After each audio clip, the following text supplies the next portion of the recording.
ಎಲ್ಲರಿಗೂ ನಮಸ್ಕಾರ. ಕೆಮ್ ಚಾಯ್ಗೆ ನಾನು ಛಾಯಾ ನಿಮ್ಮನ್ನೆಲ್ಲ ವೆಲ್ಕಮ್ ಮಾಡ್ತಾ ಇದ್ದೀನಿ. ನಾನು ಈ ಚಾನಲ್ನ ಯಾಕೆ ಸ್ಟಾರ್ಟ್ ಮಾಡಿದ್ದೀನಿ ಅಂದರೆ ಸಾಧ್ಯ ಆದಷ್ಟು ಕೆಮಿಸ್ಟ್ರಿನ ಸಿಂಪಲ್ಲಾಗಿ ಕನ್ನಡದಲ್ಲಿ ಹೇಳೋಂಥ ಪ್ರಯತ್ನ ಮಾಡ್ತಾ ಇದ್ದೀನಿ. ನಾನು Bangalore university, Bangalore central university BSc chemistry syllabus ಏನಿದೆಯಲ್ಲ ಅದನ್ನೆಲ್ಲ ಅಪ್ಲೋಡ್ ಮಾಡೋದಕ್ಕೆ ಟ್ರೈ ಮಾಡ್ತಾ ಇದ್ದೀನಿ. ಇವತ್ತಿನ ಎಪಿಸೋಡಲ್ಲಿ ನಾನು ಜನರಲ್ ಪ್ರಿನ್ಸಿಪಲ್ಸ್ ಆಫ್ ಸ್ಪೆಕ್ಟ್ರೋಸ್ಕೋಪಿ ಅನ್ನೋದ್ರ ಬಗ್ಗೆ ಹೇಳ್ತಾ ಇದ್ದೀನಿ. ಇದು ಆ್ಯಕ್ಚುಲಿ 5th ಸೆಮ್ಮಲ್ಲಿ ಪೇಪರ್ 5 ಬರುತ್ತೆ ಸ್ಪೆಕ್ಟ್ರೋಸ್ಕೋಪಿ ಅಂತ. ಆ ಸ್ಪೆಕ್ಟ್ರೋಸ್ಕೋಪಿ ಅರ್ಥ ಆಗಬೇಕು ಅಂದರೆ ಜನರಲ್ ಪ್ರಿನ್ಸಿಪಲ್ ಏನು, ಅದು ಯಾಕೆ ಮಾಡ್ತಾರೆ ಅದ್ರ ಬಗ್ಗೆ ತಿಳ್ಕೊಬೇಕಾಗತ್ತೆ. ಹಾಗಾಗಿ ನಾನು ಈ ವಿಡಿಯೋನ ಮಾಡ್ತಾ ಇದ್ದೀನಿ. ಎಗೇನ್ ವೆಲ್ಕಮ್ ಟು ಕೆಮ್ ಛಾಯಾ. ನನ್ನ ಚಾನಲ್ನ ಸಬ್ಸ್ಕ್ರೈಬ್ ಮಾಡಿ, ಶೇರ್ ಮಾಡಿ, ಅದನ್ನು ಯುಟಿಲೈಸೇಷನ್ನ ನೀವು ಕೊಡ್ತಾ ಹೋಗಿ. ಸ್ಪೆಕ್ಟ್ರೋಸ್ಕೋಪಿ ಅಂದರೆ ಏನು, ಅದು ಯಾವಾಗ ಸ್ಟಾರ್ಟ್ ಆಯಿತು, ಅದರಿಂದ ನಮಗೆ ಏನೇನು ಲಾಭ ಇದೆ ಅಂತ. ಆ್ಯಕ್ಚುಲಿ ಅಪ್ ಟು 1940 ತನಕನೂ ನಮ್ಮದು ಏನು ಕೆಮಿಸ್ಟ್ರಿ ಓದ್ತಾ ಇದ್ವಲ್ಲ ಅದೆಲ್ಲ ಡಿಗ್ರೇಡೇಟಿವ್ ಆಗಿತ್ತು, ಸಿಂಥೆಟಿಕ್ ಆಗಿತ್ತು.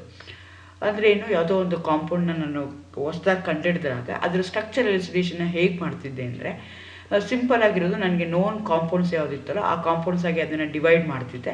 ಆ ರಿಯಾಕ್ಷನ್ಸ್ ಆಗುತ್ತಾ ಇಲ್ವಾ, ಸ್ಪೆಸಿಫಿಕ್ ರಿಯಾಕ್ಷನ್ಸ್ ಆಗುತ್ತಾ ಇಲ್ವಾ ಅಂತ ಚೆಕ್ ಮಾಡ್ತಾ ಇದ್ದೆ.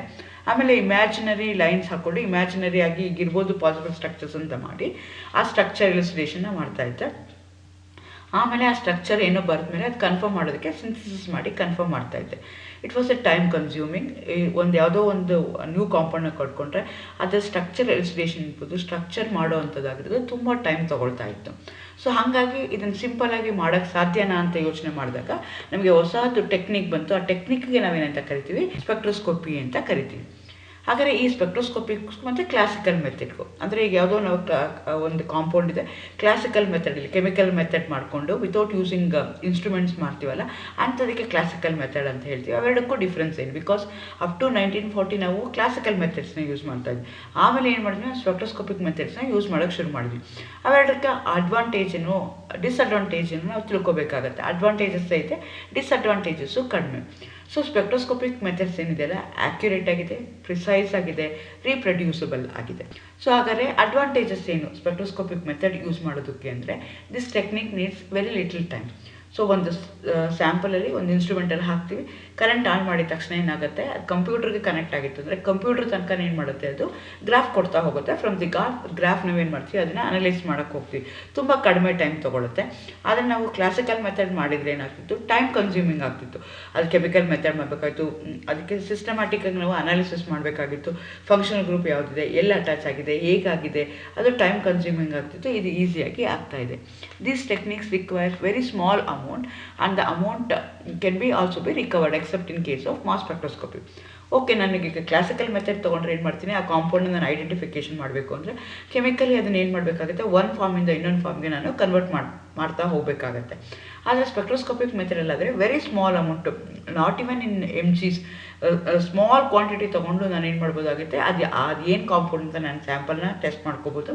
ಮತ್ತು ಆ ಸ್ಯಾಂಪಲ್ ಏನು ಮಾಡ್ಕೋಬೋದು, ಮತ್ತು ಯೂಸ್ ಮಾಡ್ಕೊಳ್ತಾ ರೀಪ್ರೊಡ್ಯೂಸಬಲ್ ಹಾಕ್ತೀನಿ, ಏನು ಬರುತ್ತೋ ಗ್ರಾಫ್ ನೋಡ್ಕೊಳ್ತೀನಿ, ಹಾಫ್ ಆನ್ ಅವರ್ ಆಫ್ ಮಾಡ್ತೀನಿ, ಮತ್ತು ಅದೇ ಸ್ಯಾಂಪಲ್ ಇಟ್ಬಿಟ್ಟು ಏನು ಮಾಡ್ತೀನಿ, ಮತ್ತು ನಾನು ರೀಪ್ರೊಡ್ಯೂಸಬಲ್ ಎಷ್ಟು ಸಲ ಬೇಕಾದ್ರೂ ನಾನು ಅದನ್ನು ಮಾಡ್ಕೊಳ್ತಾ ಹೋಗ್ಬೋದು. ಆದರೆ ಕೆಮಿಕಲ್ ಮೆಥಡ್ ತೊಗೊಂಡ್ರೆ ಅಥವಾ ಕ್ಲಾಸಿಕಲ್ ಮೆಥಡ್ನ ತೊಗೊಂಡ್ರೆ ನಾನು ಒಂದು ಸಲ ಅದನ್ನು ಕನ್ವರ್ಟ್ ಮಾಡಿಬಿಟ್ರೆ ನನಗೇನಾಗುತ್ತೆ, ಅದು ಮತ್ತೆ ರಿಕವರ್ ಮಾಡ್ಕೊಳ್ಳೋಕೆ ನನಗೆ ಆಗಲ್ಲ. ಅದು second advantage. This technique is extremely sensitive. ಒಂದು ಸ್ಮಾಲ್ ಡಿಫ್ರೆನ್ಸ್ ಇದೆ ಸ್ಟ್ರಕ್ಚರ್ಲಿ. OH ಗ್ರೂಪು ಮೊದಲನೇ ಕಾರ್ಬನ್ ಆಟಮ್ ಇರೋ ಬದಲು ಎರಡನೇ ಕಾರ್ಬನ್ ಆಟಮ್ ಇದ್ದರೂ ಅದು that also going to show. ತುಂಬ ಸೆನ್ಸಿಟಿವ್ ಆಗಿ ಒಂಚೂರು ಸ್ಟ್ರಕ್ಚರಲ್ಲಿ ಏನಾದರೂ ಡಿಫ್ರೆನ್ಸ್ ಆಗಿದ್ದರೆ ಇಮಿಡಿಯೇಟ್ಲಿ ನನಗೆ ಇದು ಹೇಳಿಬಿಡುತ್ತೆ. ಹಾಗಾಗಿ this technique is more advantages than classical method. Information obtained is highly reliable and in the form of a permanent record. ಈಗ ನಾವು ಕ್ಲಾಸಿಕಲ್ ಮೆಥಡ್ ಮಾಡ್ತಾ ಇದ್ದಾಗ, ಈಗ ನೀವು ಲ್ಯಾಬ್ಗಳಲ್ಲೇ ನೋಡ್ತಿರ್ಬೋದು, ಆರ್ಗ್ಯಾನಿಕ್ ಅನಾಲಿಸಿಸ್ ಮಾಡ್ತಿರ್ತೀರ, ನೈಟ್ರೋಜನ್ ಎಸ್ಟಿಮೇಷನ್ ಮಾಡ್ತಾ ಇದ್ದೀರಾ ಅಂತ ಇಟ್ಕೊಳ್ಳೋಣ, ಅಥವಾ ನೈಟ್ರೋಜನ್ ಡಿಟೆಕ್ಷನ್ ಮಾಡ್ತಾ ಇದ್ದೀರಾ ಅಂತ ಇಟ್ಕೊಳ್ಳೋಣ. ಸೋಡಿಯಂ ಫ್ಯೂಷನ್ ಎಕ್ಸ್ಟ್ರಾಕ್ಟ್ ಮಾಡಿ ನೈಟ್ರೋಜನ್ ಟೆಸ್ಟ್ ಮಾಡಿದಾಗ ಒಬ್ಬರಿಗೆ ಬ್ಲೂ ಕಲರ್ ಬರುತ್ತೆ, ಒಬ್ಬರಿಗೆ ಗ್ರೀನ್ ಕಲರ್ ಬರುತ್ತೆ, ಒಬ್ಬರಿಗೆ ಡಾರ್ಕ್ ಬ್ಲೂ ಕಲರ್ ಬರುತ್ತೆ, ಒಬ್ಬರಿಗೆ dark green colour. Same reaction, everything is same, reliable ಇಲ್ಲ. ಅಂದರೆ ಸೇಮ್ ಒಬ್ಬೊಬ್ರು ಮಾಡಿದಾಗ ಏನಾಗುತ್ತೆ, ಆ ಸ್ಕಿಲ್ ಆಫ್ ದಟ್ ಪರ್ಸನ್ ಮೇಲೆ ಏನಾಗ್ತಾ ಹೋಗುತ್ತೆ, ಕಲರ್ ಏನಾಗ್ತಾ ಹೋಗಿ ಡಿಫ್ರೆಂಟ್ ಆಗ್ತಾ ಹೋಗುತ್ತೆ. ಆದರೆ ಈ ಮೆಥಡಲ್ಲಿ ಮಾಡಿದ್ರೆ ರಿಲೇಬಲ್, ನಾನು ಅದೇ ರಿಯಾಕ್ಷನ್ನ 10 ಸಲ ಮಾಡಿದ್ರು ಸೇಮ್ ಗ್ರಾಫೇ ಬರುತ್ತೆ, ನನಗೆ ಬೇರೆ ಬೇರೆ ಬರಲ್ಲ. ಸೊ ಹಾಗಾಗಿ ಇರಿಲೇಬಲ್. ಬೇರಾಸ್ ಕ್ಲಾಸಿಕಲ್ ಮೆಥಡ್ ಅಂದರೆ it may not be a reliable, ಆ ಮನುಷ್ಯಂದು ಸ್ಕಿಲ್ ಮೇಲೆ ಅದು ಡಿಪೆಂಡೆಂಟ್ ಆಗಿರುತ್ತೆ. And always I am going to get in the form of a permanent record. ಇದು ಪರ್ಮನೆಂಟ್ ರೆಕಾರ್ಡ್ ಪ್ರಕಾರ ನನಗೆ ಒಂದು ಗ್ರಾಫ್ ಥರ ಬಂದುಬಿಡುತ್ತೆ. ಸೊ ಹಾಗಾಗಿ ನನಗೆ ಈ technique more advantages than the classical method ಅಂತ ಅನ್ಕೋಬೋದು. ಈಗೇನು ಈ ಮೆಥಡ್ದು ಇನ್ನೊಂದು ಅಡ್ವಾಂಟೇಜ್ ಏನು ಅಂತಂದರೆ ಡಿಟೆಕ್ಷನ್ ಮಾಡ್ಬೋದು, ಐಡೆಂಟಿಫಿಕೇಷನ್ ಮಾಡ್ಬೋದು of short lived reaction intermediates. So their life span ತುಂಬ ಕಡಿಮೆ ಇರುತ್ತೆ, ಆಫ್ ಲೈಫ್ದು ತುಂಬ ಕಡಿಮೆ ಇರುತ್ತೆ ರಿಯಾಕ್ಷನ್ ಇಂಟರ್ಮೀಡಿಯೇಟ್ಸು. ಸೊ ನಾನು ಕ್ಲಾಸಿಕಲ್ ಮೆಥಡ್ ಮಾಡೋಕ್ಕೆ ಹೋದರೆ ಅದನ್ನು ಐಡೆಂಟಿಫೈ ಮಾಡಿ ಅದನ್ನು ನಾನು ಐಸೋಲೇಟ್ ಮಾಡಿ ಅದನ್ನು ರಿಯಾಕ್ಷನ್ ಮಾಡೋದು ಕಷ್ಟ ಆಗುತ್ತೆ. ಆದರೆ ಸ್ಪೆಕ್ಟ್ರೋಸ್ಕೋಪಿಕ್ ಟೆಕ್ನಿಕ್ನ ಯೂಸ್ ಮಾಡಿಕೊಂಡ್ರೆ ನಾನು those things can be easily identified. Continuous operations, ಏನು ರೇಟ್ ಆಫ್ ದಿ ರಿಯಾಕ್ಷನ್ ಮಾಡಬೇಕು, ಮಾಲಿಕ್ಯುಲಾರಿಟಿ ಮಾಡ್ಕೋಬೇಕು, ಅಟ್ 10th ಮಿನಿಟ್ ಏನಾಗುತ್ತೆ ರಿಯಾಕ್ಷನ್, 20th ಮಿನಿಟ್ ಏನಾಗುತ್ತೆ ಅದನ್ನು ಐಡೆಂಟಿಫೈ ಮಾಡಬೇಕು. ಆವಾಗ ಏನಾಗುತ್ತೆ, ಎಗೇನ್ ನನಗೆ ಕ್ಲಾಸಿಕಲ್ ಮೆಥಡಲ್ಲಿ ಕಷ್ಟ ಆಗುತ್ತೆ. ಈ ಮೆಥಡಲ್ಲಿ ಮಾಡಿದ್ರೆ ಕಂಟಿನ್ಯೂಸ್ ಆಗಿ ರಿಯಾಕ್ಷನ್ಸ್ ಮಾಡ್ತಾ ಇದ್ದಾಗ ನಾನೇನು ಮಾಡ್ಬೋದು, ಅದನ್ನೇನು ಮಾಡ್ಬೋದು, ಕಂಟಿನ್ಯೂಸ್ ಆಗಿ ಏನಾಗುತ್ತೆ, ಆಫ್ಟರ್ 10 ಮಿನಿಟ್ ಏನಾಗುತ್ತೆ, ಆಫ್ಟರ್ 20th ಮಿನಿಟ್ ಏನಾಗುತ್ತೆ, ಯಾವಾಗ ಬಾಂಡ್ ಬ್ರೇಕ್ ಆಗುತ್ತೆ, ಯಾವಾಗ ಕನ್ವರ್ಷನ್ ಆಗುತ್ತೆ, ಕಂಟಿನ್ಯೂಸ್ ಆಪ್ರೇಷನ್ ನನಗೆ ಗೊತ್ತಾಗ್ತಾ ಹೋಗುತ್ತೆ. These are the advantages over the spectroscopic methods over the classical method. Reliable ಇದೆ, ಪರ್ಮನೆಂಟ್ ಆಗಿದೆ, ಪ್ರಿಸೈಸ್ ಆಗಿದೆ, ರೀಪ್ರೊಡ್ಯೂಸಬಲ್, ಎಷ್ಟು ಸಲ ಬೇಕಾದ್ರೆ ನಾನು ರೀಪ್ರೊಡ್ಯೂಸ್ ಮಾಡ್ಕೋಬೋದು. These are the advantages. ಎಲ್ಲದಕ್ಕಿಂತ time consuming, less time consuming, ಮತ್ತು ಸ್ಯಾಂಪಲ್ ನಂದು ಯಾವುದು ವೇಸ್ಟ್ ಆಗಲ್ಲ, ಮತ್ತು ಅದನ್ನೆಲ್ಲ ನಾನು ಏನು ಮಾಡ್ಕೋಬೋದು, ವರಿ ಮಾಡ್ಕೊಳ್ತಾ ಹೋಗ್ಬೋದು. ಹಾಗಾದರೆ ಸ್ಪೆಕ್ಟ್ರೋಸ್ಕೋಪಿ ಇದನ್ನೆಲ್ಲ ಹೇಳ್ತಾ ಇದ್ವಿ. ಹಾಗಾದರೆ ಸ್ಪೆಕ್ಟ್ರೋಸ್ಕೋಪಿ ಅಂದರೆ ಏನು? It's a branch of science that deals with a study of interaction of matter with light. ಇದೇನು ಬ್ರಾಂಚ್ ಆಫ್ ಸೈನ್ಸ್, ಇದರಲ್ಲಿ ಏನು ಹೇಳುತ್ತೆ ಅಂದರೆ ನಮ್ಮದು ಎಲೆಕ್ಟ್ರೋಮ್ಯಾಗ್ನೆಟಿಕ್ ರೇಡಿಯೇಷನ್ ಜೊತೆಗೆ ನನ್ನ ಮ್ಯಾಟ್ರು, ನನ್ನ substance, how it going to interact, how it going to react with that. So that I am going to study, that I am going to call it as a spectroscopy.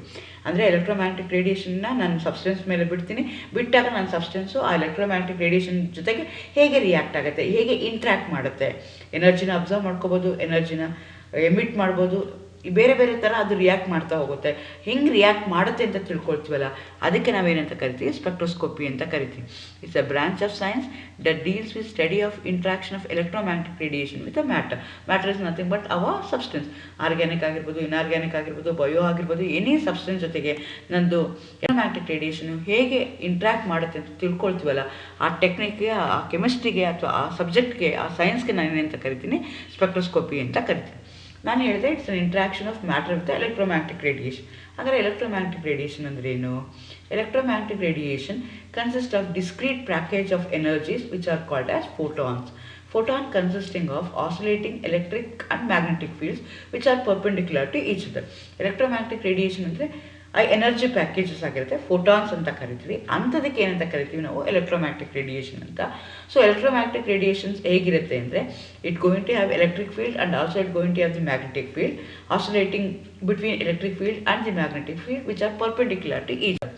So ಈ ಚಿತ್ರದಲ್ಲಿ ನೋಡ್ತಾ ಇರೋಂಗೆ ಏನು ಮಾಡ್ತಾ ಇದೆ, electric field ಇದೆ, ನನಗೆ magnetic field ಇದೆ. Those are perpendicular to each other. ಇದು ಈ ಥರ ಇರುತ್ತಲ್ಲ, ಇಂಥ ಡಿಸ್ಕ್ರೀಟ್ ಎನರ್ಜಿಗೆ ನಾನೇನಂತ ಕರಿತೀನಿ, ಎಲೆಕ್ಟ್ರೋಮ್ಯಾಗ್ನೆಟಿಕ್ ರೇಡಿಯೇಷನ್ಸ್ ಅಂತ ಕರಿತೀನಿ. So light is in its wave aspect consist of mutually perpendicular electric and magnetic field which oscillates sensitively as they are propagated through the space. So they keep on moving. Light ಬಿಡ್ತಾ ಇದ್ದಂಗೆ ಏನಾಗುತ್ತೆ, perpendicular ಆಗ್ತಾ ಇರುತ್ತೆ, oscillate ಆಗ್ತಾ ಇರುತ್ತೆ. So oscillate ಆಗ್ತಾ ಇದ್ದಾಗ wave ಫಾರ್ಮಲ್ಲಿ ಇರುತ್ತೆ. ಎಗೇನ್ ಲೈಟ್ಗೆ ಡ್ಯುಯಲ್ ನೇಚರ್ ಇರುತ್ತೆ, ಪಾರ್ಟಿಕಲ್ ನೇಚರ್ ಇರುತ್ತೆ, ವೇವ್ ನೇಚರ್ ಇರುತ್ತೆ. ವೇವ್ ನೇಚರ್ ಇದ್ದಾಗ ಕ್ರಸ್ಟು ಮತ್ತು ಟ್ರಫ್ಸು ಬರ್ತಾ ಹೋಗುತ್ತೆ. ಸೊ ಆ ಎನರ್ಜಿ ಆಫ್ ದಿ ವೇವ್ ಹೆಂಗೆ ಹೇಳ್ತೀವಿ, ಈಸ್ ಈಕ್ವಲ್ ಟು hc/λ ಅಂತ ಹೇಳ್ತೀವಿ, ಅಥವಾ hc/λ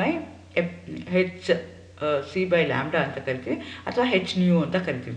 if the electromagnetic energy of the light is absorbed, the molecule is said to be excited or in an excited state. So electromagnetic radiation ಬಿಟ್ಟಾಗ ನೀವು molecule ಏನಾದರೂ ಎನರ್ಜಿನ observe ಮಾಡಿಕೊಂಡ್ರೆ ಆವಾಗ ನಾವೇನಂತ ಕರಿತೀವಿ, my molecule is in excited state or it has get excited ಅಂತ use ಮಾಡ್ತೀವಿ. Okay, ಅಂದರೆ ಸ್ಪೆಕ್ಟ್ರೋಸ್ಕೋಪಿ ನಮಗೆ ಲೈಟ್ ಅಂತ ಹೇಳಿದ್ವಿ, ವೇವ್ ನೇಚರ್ ಅಂತ ಹೇಳಿದ್ವಿ, ಕೆಲವೊಂದು ಟರ್ಮ್ಸ್ ನಮಗೆ ಗೊತ್ತಿದ್ದರೆ ಅದನ್ನು ಅರ್ಥ ಮಾಡ್ಕೊಳ್ಳೋಕ್ಕೆ ಈಸಿ ಆಗುತ್ತೆ. ಮೊದಲನೇದು frequency. It is defined as a number of times the electrical field radiation oscillates in 1 second or per second.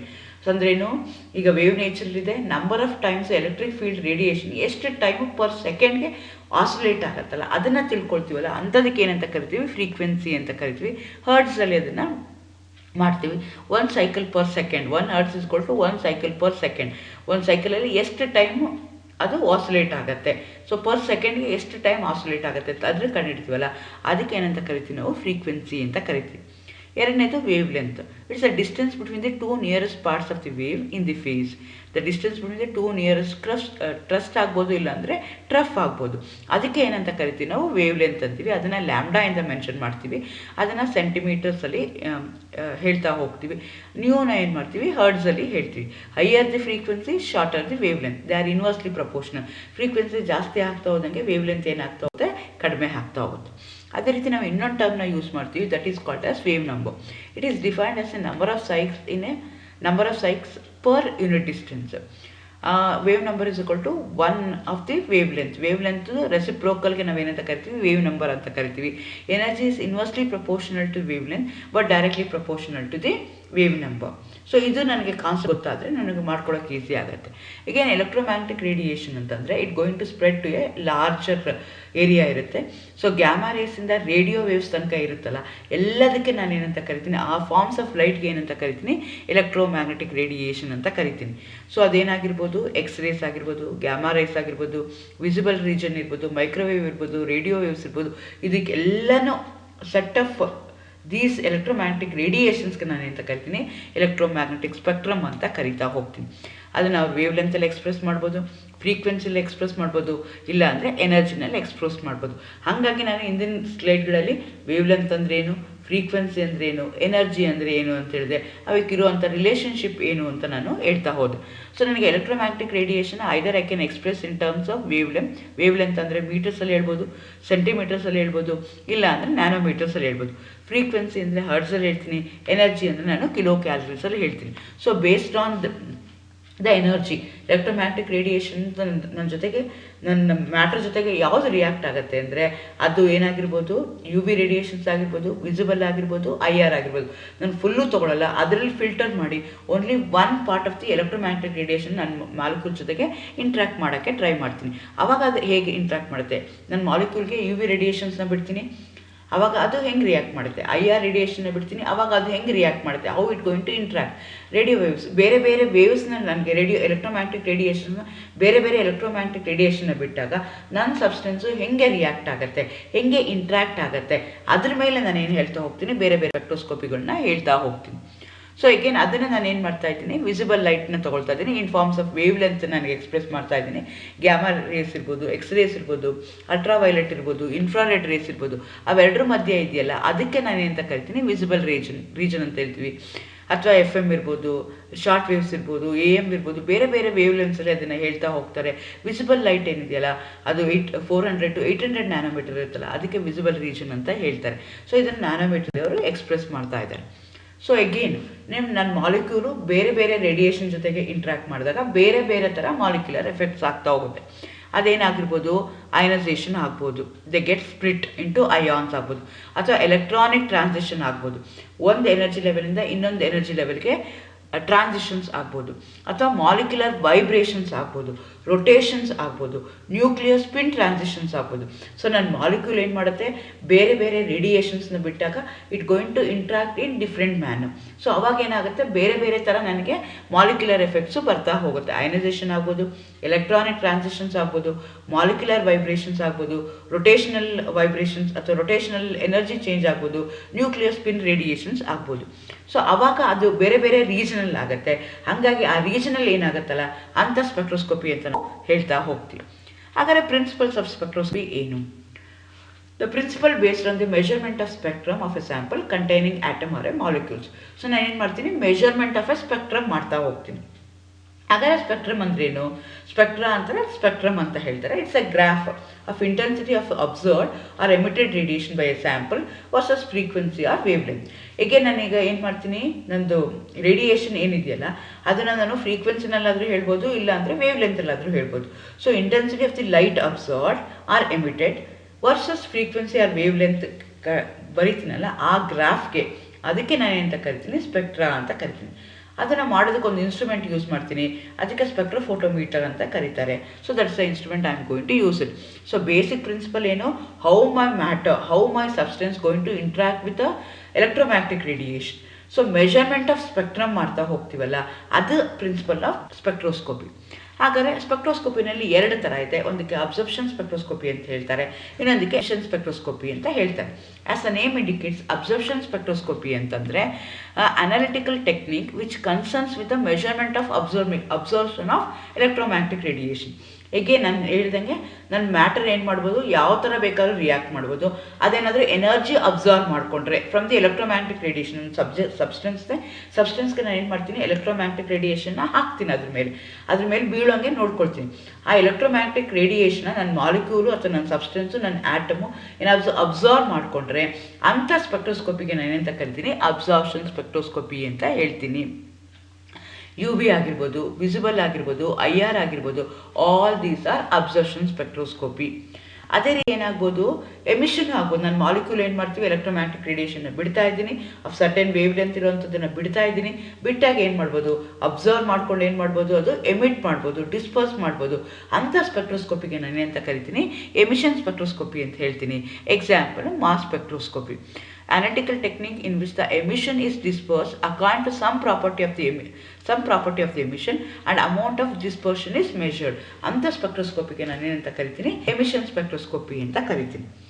So ಅದರಲ್ಲಿ ಎರಡು ಥರ ಸ್ಪೆಕ್ಟ್ರಾ ಬರುತ್ತೆ ನನಗೆ, ಅಥವಾ ಸ್ಪೆಕ್ಟ್ರಮ್ ಬರುತ್ತೆ. ಒಂದು ಕಂಟಿನ್ಯೂಸ್ ಆಗಿರುತ್ತೆ, energy of all wave length, ಎಲ್ಲ ವೇವ್ ಲೆಂತ್ ಇರುವಂಥದ್ದು ಬರುತ್ತೆ. ಇನ್ನೊಂದು ಡಿಸ್ಕ್ರೀಟ್ ಆಗುತ್ತೆ, ಪರ್ಟಿಕ್ಯುಲರ್ ವೇವ್ ಲೆಂತ್ ಆಗಿರುವಂಥದ್ದು ಬರುತ್ತೆ. ಎಗೇನ್ ಡಿಸ್ಕ್ರೀಟಲ್ಲಿ ಎರಡು ಥರ ಇದೆ, ಎಮಿಷನ್ ಅಂತ ಆಗ್ಬೋದು, ಇಲ್ಲಾಂದರೆ ಅಬ್ಸರ್ಪ್ಷನ್ ಆಗ್ಬೋದು. ಎಮಿಷನಲ್ಲಿ ಆದರೆ ಏನಾಗುತ್ತೆ, ಬ್ರೈಟ್ ಲೈನ್ಸ್ ಬರುತ್ತೆ, ಕಲರ್ಡ್ ಲೈನ್ಸ್ ಬರುತ್ತೆ. ಅಬ್ಸರ್ಪ್ಷನ್ ಆದರೆ ನಿಮ್ಗೆ ಏನಾಗುತ್ತೆ, ಡಾರ್ಕ್ ಲೈನ್ಸ್ ಬರ್ತಾ ಹೋಗುತ್ತೆ. ಕಂಟಿನ್ಯೂಸ್ ಸ್ಪೆಕ್ಟ್ರಾ ಅಂತ ತೊಗೊಂಡ್ರೆ, ಈಗ ಇಲ್ಲಿರುವಂಥ ಸ್ಪೆಕ್ಟ್ರಾಗೆ ನಾನು ಕಂಟಿನ್ಯೂಸ್ ಸ್ಪೆಕ್ಟ್ರಾ ಅಂತ ಹೇಳ್ತೀನಿ. ಎಲ್ಲ ರೇಡಿಯೇಷನ್ಸು ಅದರಲ್ಲಿದೆ, ಮೇಲ್ಗಡೆ ಕೊಟ್ಟಿದ್ದೀನಿ ನಾನು. ಅದರಲ್ಲಿ ಏನಾಗ್ತಾ ಇದೆ, ವೇವ್ ಏನಾಗ್ತಾ ಇದೆ, ದೂರ ಇರ್ಬೋದು, ಹತ್ತಿರ ಇರ್ಬೋದು, ಬಟ್ ಆದರೆ ಕಂಟಿನ್ಯೂಸ್ ಆಗಿ ನನಗೆ ಸ್ಪೆಕ್ಟ್ರಾ ಬರ್ತಾ ಇದೆ. ಅಂಥ ಸ್ಪೆಕ್ಟ್ರಾಗೆ ನಾನು ಏನಂತ ಕರಿತೀನಿ, ಕಂಟಿನ್ಯೂಸ್ ಸ್ಪೆಕ್ಟ್ರಾ ಅಂತ ಕರಿತೀನಿ. These are also called as thermal or black body spectra ಅಂತ ಕರೀತಾರೆ. ಯೂಶಲಿ ಸ್ಟಾರ್ಸಲ್ಲಿ, ಪ್ಲ್ಯಾನೆಟ್ಸಲ್ಲಿ, ಮೂನ್ಸಲ್ಲಿ ಕಂಟಿನ್ಯೂಸ್ ಸ್ಪೆಕ್ಟ್ರಾ ನಮಗೆ ಬರ್ತಾ ಹೋಗುತ್ತೆ. That depends upon the temperature. So temperature ಇದ್ದಂಗೆ ಏನಾಗ್ತದೆ, ವೇರಿ ಆಗ್ತಾ ಹೋದಂಗೆ ಅದ್ರದ್ದು ಸ್ಪೆಕ್ಟ್ರಾ ಬರುವಂಥದ್ದು ಏನಾಗ್ತಾ ಏನು ಥರ ಆಗುತ್ತೆ ನನಗೆ ಅರ್ಥ ಆಗ್ತಾ ಹೋಗುತ್ತೆ. Each element has an unique signature for absorption, right? That pattern help scientist to identify the elements. Hotter ಇದೆಯಾ, ಕೂಲರ್ ಇದೆಯಾ, ಅದ್ರ ಮೇಲೆ ನನಗೆ ಏನಾಗ್ತಾ ಹೋಗುತ್ತೆ, ಐಡೆಂಟಿಫೈ ಮಾಡ್ತಾ ಹೋಗುತ್ತೆ. ಹಾಟ್ ಆಬ್ಜೆಕ್ಟ್ ಏನಾದರೂ pass through the cooler thin gas ಬಂತು ಅಂದರೆ ಆವಾಗ ನನಗೆ ಡಾರ್ಕ್ ಥಿನ್ ಲೈನ್ಸ್ ಬರ್ತಾ ಹೋಗುತ್ತೆ. ಇಂಥದಕ್ಕೆ ನಾನೇನಂತ ಕರಿತೀನಿ, ಅಬ್ಸಾರ್ಪ್ಷನ್ ಸ್ಪೆಕ್ಟ್ರಾ ಹೇಳ್ತೀನಿ. ಅದೇ ಥರ ಡಿಸ್ಕ್ರೀಟ್ ಸ್ಪೆಕ್ಟ್ರಮ್ ಇರುತ್ತೆ, ಎಮಿಷನ್ ಸ್ಪೆಕ್ಟ್ರಾನು ಆಗ್ಬೋದು. ಇಲ್ಲಿ ಅದಕ್ಕೆ ಎಕ್ಸಾಕ್ಟ್ಲಿ ರಿವರ್ಸ್ ಆಗುತ್ತೆ. Again this is also fingerprint of that particular element. ಇಲ್ಲೇನಾಗುತ್ತೆ ಅಂದರೆ, cold object pass through the thin hot gas cooler colour and position of the electromagnetic radiation ಮೇಲೆ ನಾನು ಏನು ಮಾಡ್ತಾ ಹೋಗ್ತೀನಿ, ಡಿಸ್ಕ್ರೀಟ್ ಮಾಡ್ತಾ ಹೋಗ್ತೀನಿ. ಕೋಲ್ಡ್ ಇರ್ಬೋದು ಅಥವಾ ಎಂಟಿ ಇರ್ಬೋದು, ಅಲ್ಲಿ ಎಕ್ಸಾಕ್ಟ್ಲಿ ಅಬ್ಸರ್ಪ್ಷನ್ ಎಮಿಷನ್ ಸ್ಪೆಕ್ಟ್ರಾದಲ್ಲಿ ಏನಾಗುತ್ತೆ, ಡಿಸ್ಕ್ರಿಷನ್ ಸ್ಪೆಕ್ಟ್ರಾದಲ್ಲಿ ಏನಾಗುತ್ತಲ್ಲ ಅದಕ್ಕೆ ಎಕ್ಸಾಕ್ಟ್ಲಿ ಆಪೋಸಿಟಲ್ಲಿ ನನಗೆ ಎಮಿಷನ್ ಸ್ಪೆಕ್ಟ್ರಾದಲ್ಲಿ ಆಗ್ತಾ ಹೋಗುತ್ತೆ. ಥಿನ್ ಹಾಟ್ ಗ್ಯಾಸ್ ಇರುತ್ತಲ್ಲ, that passes through the cold object. ಆವಾಗ ನನಗೆ ಕಲರು ಚೇಂಜ್ ಆಗ್ತಾ ಹೋಗುತ್ತೆ. ಇದರಿಂದ ನಾನು ಏನು ಮಾಡ್ತಾ ಹೋಗ್ತೀನಿ ಅಂದರೆ, ಐಡೆಂಟಿಫಿಕೇಷನ್ ಮಾಡ್ತಾ ಹೋಗ್ತೀನಿ. ಅದೇ ರೀತಿ interaction of electromagnetic radiation with ಅಂತಂದರೆ, ಅಲ್ಲಿ ಎನರ್ಜಿ ನಾನು ಏನು ಹೇಳ್ತಾ ಇದ್ದೀನಿ, in terms of 3 wavelength, frequency, energy, ಮೂರಲ್ಲೂ ತಿಳ್ಕೊಬೇಕಾಗತ್ತೆ. ರೂಮ್ ಟೆಂಪರೇಚರ್ ಏನಾಗುತ್ತೆ, 3 ಥರ ನನಗೆ ಎನರ್ಜಿ ಲೆವೆಲ್ಸ್ ಆಗ್ಬೋದು. ಮೊದಲನೇದು ಏನಂತ ಕರಿತೀವಿ, ಎಲೆಕ್ಟ್ರಾನಿಕ್ ಎನರ್ಜಿ ಲೆವೆಲ್ಸ್ ಅಂತ ಕರಿತೀವಿ. At room temperature the molecules will going to have the lowest energy, E0 ಅಂತ ಕರೆಯೋಣ ಅದನ್ನು. ನಿಮ್ಮ ಮಾಲಿಕ್ಯೂಲ್ ಏನಾದರೂ ಎಲೆಕ್ಟ್ರೋಮ್ಯಾಗ್ನೆಟಿಕ್ ರೇಡಿಯೇಷನಲ್ಲಿ, UV ರೇಡಿಯೇಷನಲ್ಲಿ ಇತ್ತು ಅಂದರೆ ಅವಾಗ ಏನಾಗುತ್ತೆ ಅಂದರೆ, ಆ ಎನರ್ಜಿನ ಅಬ್ಸಾರ್ವ್ ಮಾಡಿಕೊಂಡು they going to jump from 1 energy level to energy level, E1, E2, E3, EN ತನಕ ಜಂಪ್ ಆಗ್ತಾ ಹೋಗುತ್ತೆ. ಸೊ ಅಲ್ಲಿ ಏನಾಗ್ತಾ ಇದೆ, ಎಲೆಕ್ಟ್ರಾನಿಕ್ ಟ್ರಾನ್ಸಿಷನ್ ಆಗ್ತಾ ಇದೆ. ಸೊ ಇಂಥ ಟೈಪ್ ಆಫ್ ಎನರ್ಜಿಗೆ ನಾನು ಏನಂತ ಕರಿತೀನಿ, ಎಲೆಕ್ಟ್ರಾನಿಕ್ ಟ್ರಾನ್ಸಿಷನ್ ಅಂತ ಕರಿತೀನಿ. ಈ ಎನರ್ಜಿಗೆ ನಾನು ಏನಂತ ಕರಿತೀನಿ, ಎಲೆಕ್ಟ್ರಾನಿಕ್ ಎನರ್ಜಿ ಅಂತ ಕರಿತೀನಿ. ಸೊ ಡೆಲ್ಟಾ E ಎಷ್ಟಿರುತ್ತೆ ಅಂದರೆ 35 to 71 kilo calories per mole ಇರುತ್ತೆ. ಅದೇ ರೀತಿ ಎರಡನೇ ಸೆಟ್ ಆಫ್ ಎನರ್ಜಿ ಲೆವೆಲ್ಸ್ ಇದೆ, ಅದಕ್ಕೆ ಏನಂತ ಕರಿತೀನಿ ನಾನು, vibrational level. So which is less than that of the electronic energy. ಇಲ್ಲಿ ಮಾಲಿಕ್ಯೂಲ್ಸ್ನ ಎನರ್ಜಿನ ಅಬ್ಸರ್ವ್ ಮಾಡ್ಕೊಳ್ಳುತ್ತೆ. ಆದರೆ ಇದೇನಾಗುತ್ತೆ, ಒಂದು ಎನರ್ಜಿ ಲೆವೆಲಿಂದ ಇನ್ನೊಂದು ಎನರ್ಜಿ ಲೆವೆಲ್ಗೋಲ್ಲ, ವಿತಿನ್ ದಿ ಸೇಮ್ ಲೆವೆಲ್ ಏನಾಗುತ್ತೆ ವೈಬ್ರೇಷನ್ ಆಗ್ತಾ ಹೋಗುತ್ತೆ. ಸೊ ಅಂಥ ಎನರ್ಜಿ ಲೆವೆಲ್ಸ್ಗೆ ನಾನು ಏನಂತ ಕರಿತೀನಿ, ವೈಬ್ರೇಷನ್ ಎನರ್ಜಿ ಲೆವೆಲ್ಸ್ ಅಂತ ಹೇಳ್ತೀನಿ. ಸೊ ಯೂಶಲಿ IR ರೇಡಿಯೇಷನ್ಸಲ್ಲಿ ಇದು ನನಗೆ ಕಾಣಿಸ್ತಾ ಹೋಗುತ್ತೆ. ವೈಬ್ರೇಷನ್ IR ರೇಡಿಯೇಷನ್ ನನ್ನ ಮಾಲಿಕ್ಯೂಲ್ ಮೇಲೆ, ನನ್ನ ಮಾಲಿಕ್ಯೂಲ್ಗೆ ಜೊತೆಗೆ ಇಂಟ್ರಾಕ್ಟ್ ಆಗಿ ಬಿಟ್ಟಾಗ ಅದು ಎನರ್ಜಿ IR ಎನರ್ಜಿ ಏನಾಗುತ್ತೆ, less energy than that of the UV visible ರೀಜನ್ಗಿನ ಕಡಿಮೆ ಇರುತ್ತೆ. ಹಾಗಾಗಿ ಇಲ್ಲಿ ಏನಾಗುತ್ತೆ ಅಂದರೆ ಬರೀ ವೈಬ್ರೇಷನ್ ಆಗುತ್ತೆ ನನ್ನ ಮಾಲಿಕ್ಯೂಲು. ಸ್ಪೇಸಿಂಗ್ ಏನಾಗ್ತಾ ಹೋಗುತ್ತೆ, ಸ್ಮಾಲ್ ಆಗ್ತಾ ಹೋಗುತ್ತೆ. 0.01 to 10 kilo calories per mole ಎರಡು ಎನರ್ಜಿ ಸ್ಪೇಸ್ ಇರುತ್ತೆ. ಅಂಥದಕ್ಕೆ ನಾನು ಏನಂತ ಕರಿತೀನಿ, ವೈಬ್ರೇಷನ್ ಎನರ್ಜಿ ಲೆವೆಲ್ಸ್ ಅಂತ ಕರಿತೀನಿ. ಅದೇ ರೀತಿ another type of energy levels ಇದೆ, ಅದಕ್ಕೆ ರೊಟೇಷನಲ್ ಅಂತ ಹೇಳ್ತೀವಿ. ಇಲ್ಲೇನಾಗುತ್ತೆ ಅಂದರೆ these energy levels are quantized and discrete. The spacing between the energy levels are even smaller than that of the vibration energy. ಇಲ್ಲಿ ನಮಗೆ ನಾನು ಎನರ್ಜಿ ಏನು ಬಿಡ್ತೀನಲ್ಲ, ಆ ಎನರ್ಜಿನ ಅಬ್ಸರ್ವ್ ಮಾಡ್ಕೊಳ್ಳೋವಂಥದ್ದು ಇನ್ನೂ ಕಡಿಮೆ ಆಗುತ್ತೆ. ಹಾಗಾಗಿ ಏನಾಗುತ್ತೆ, ಎಕ್ಸೈಟೇಷನು ಆಗಲ್ಲ, ವೈಬ್ರೇಷನು ಆಗಲ್ಲ, only rotation within the same Axis ಆಗುತ್ತೆ. ಅಂಥದಕ್ಕೆ ನಾನು ಏನಂತ ಕರಿತೀನಿ, ರೊಟೇಷನಲ್ ಎನರ್ಜಿ ಲೆವೆಲ್ಸ್ ಅಂತ ಕರಿತೀನಿ. ಸೊ ರೊಟೇಷನಲ್ ಎನರ್ಜಿ ಎಲ್ಲದಕ್ಕಿಂತ ಕಡಿಮೆ ಇರುತ್ತೆ than that of the vibration, than that of the electronic radiations. So ಇದೇ ಥರ ನೀವು ಇಲ್ಲಿ ಚಿತ್ರದಲ್ಲಿ ನೋಡಿಕೊಂಡ್ರೆ, ಇನ್ಫ್ರಾರೆಡ್ಡಲ್ಲಾದರೆ ವೈಬ್ರೇಷನ್ಸ್ ಆಗುತ್ತೆ, ಮೈಕ್ರೋವೇವಲ್ಲಾದರೆ ರೊಟೇಷನ್ ಆಗುತ್ತೆ, ಎಕ್ಸ್ರೇಲಲ್ಲಾದರೆ ಅಯನೈಸೇಷನ್ ಆಗುತ್ತೆ. ನಾನು ಮುಂಚೆನೇ ಆಲ್ರೆಡಿ ಒಂದು ಸ್ಲೈಡಲ್ಲಿ ತೋರಿಸಿದ್ದೀನಿ ಮಾಲಿಕ್ಯುಲರ್ ವೇರಿಯೇಷನ್ಸ್ ಏನಾಗುತ್ತೆ ಅಂತ. ಸೊ ಒಂದೊಂದು ಎನರ್ಜಿ, ಒಂದೊಂದು ಎಲೆಕ್ಟ್ರೋಮ್ಯಾಗ್ನೆಟಿಕ್ ರೇಡಿಯೇಷನ್, ಒಂದು ಸೆಟ್ ಆಫ್ ಎಲೆಕ್ಟ್ರೋಮ್ಯಾಗ್ನೆಟಿಕ್ ರೇಡಿಯೇಷನ್ ಕೊಟ್ಟಾಗ ನಿಮ್ಮ ಮಾಲಿಕ್ಯೂಲ್ ಏನಾಗ್ತಾ ಹೋಗುತ್ತೆ, ಬೇರೆ ಬೇರೆ ಥರ ರಿಯಾಕ್ಟ್ ಆಗ್ತಾ ಹೋಗುತ್ತೆ. UV ವಿಸಿಬಲ್ ರೇಡಿಯೇಷನ್ ಆದರೆ ಎಲೆಕ್ಟ್ರಾನಿಕ್ ಟ್ರಾನ್ಸಿಷನ್ ಆಗುತ್ತೆ, ಒಂದು ಎನರ್ಜಿ ಲೆವೆಲಿಂದ ಇನ್ನೊಂದು ಎನರ್ಜಿ ಲೆವೆಲ್ಗೆ ಶಿಫ್ಟ್ ಆಗುತ್ತೆ. ಅಂಥ ಗ್ರಾಫ್ಗೆ, ಅಂಥ ಸ್ಪೆಕ್ಟ್ರಾಗೆ ನಾನು ಏನಂತ ಕರಿತೀನಿ, UV ವಿಸಿಬಲ್ ಸ್ಪೆಕ್ಟ್ರಮ್ ಅಂತ ಕರಿತೀನಿ, ಅಥವಾ UV ವಿಸಿಬಲ್ ಸ್ಪೆಕ್ಟ್ರೋಸ್ಕೋಪಿ ಅಂತ ಕರಿತೀನಿ. ನಾನು ನನ್ನ ಮಾಲಿಕ್ಯೂಲ್ಗೆ IR ರೇಡಿಯೇಷನ್ ಅಥವಾ UV ವಿಸಿಬಲ್ IR ರೇಡಿಯೇಷನ್ನ ನನ್ನ ಮಾಲಿಕ್ಯೂಲ್ ಜೊತೆಗೆ ಇಂಟ್ರಾಕ್ಟ್ ಮಾಡೋಕ್ಕೆ ಬಿಡ್ತೀನಿ ಅಂದರೆ ಅವಾಗ ಅಲ್ಲಿ ಏನಾಗುತ್ತೆ, ವೈಬ್ರೇಷನ್ ಆಗುತ್ತೆ. ಅಂಥ ಸ್ಪೆಕ್ಟ್ರೋಸ್ಕೋಪಿಗೆ ನಾನು ವೈಬ್ರೇಷನಲ್ ಸ್ಪೆಕ್ಟ್ರೋಸ್ಕೋಪಿ ಅಂತ ಕರಿತೀನಿ, ಇಲ್ಲಾಂದರೆ ಇನ್ಫ್ರಾರೆಡ್ ಸ್ಪೆಕ್ಟ್ರೋಸ್ಕೋಪಿ ಅಂತ ಕರಿತೀನಿ. ನಾನು ಮೈಕ್ರೋವೇವ್ಸ್ ನನ್ನ ಮಾಲಿಕ್ಯೂಲ್ ಜೊತೆಗೆ ಇಂಟ್ರಾಕ್ಟ್ ಮಾಡೋಕ್ಕೆ ಬಿಟ್ಟಾಗ ಅಲ್ಲಿ ಏನಾದರೂ ರೊಟೇಷನ್ ಆಗುತ್ತೆ, because I am going to give a less energy ಕಡಿಮೆ ಇದೆ. ಹಾಗಾಗಿ ಅದು ವೈಬ್ರೇಷನು ಆಗಲ್ಲ, ಎಕ್ಸೈಟೇಷನ್ ಆಗಲ್ಲ, ಓನ್ಲಿ ರೊಟೇಷನ್ ಆಗುತ್ತೆ. ಅಂಥ ಸ್ಪೆಕ್ಟ್ರೋಸ್ಕೋಪಿಗೆ ನಾನು ರೊಟೇಷನಲ್ ಸ್ಪೆಕ್ಟ್ರೋಸ್ಕೋಪಿ ಅಂತ ಕರಿತೀನಿ. ಎಕ್ಸ್ರೇ ತೊಗೊಂಡ್ರೆ ಏನಾಗುತ್ತೆ ಅಂದರೆ ಎಕ್ಸೈಟೇಷನು ಆಗಲ್ಲ, ವೈಬ್ರೇಷನು ಆಗಲ್ಲ, ರೊಟೇಷನು ಆಗಲ್ಲ, ಇಲ್ಲೇನಾಗುತ್ತೆ, ಅಯನೈಸೇಷನ್ ಆಗುತ್ತೆ. ಸೊ ನಂದು depending upon the amount of energy that I am giving, ನನ್ನ ಮಾಲಿಕ್ಯೂಲ್ ಬೇರೆ ಬೇರೆ ಥರ ಇಂಟ್ರಾಕ್ಟ್ ಆಗ್ತಾ ಹೋಗುತ್ತೆ. ಇದು main basis for spectroscopy. Thank you.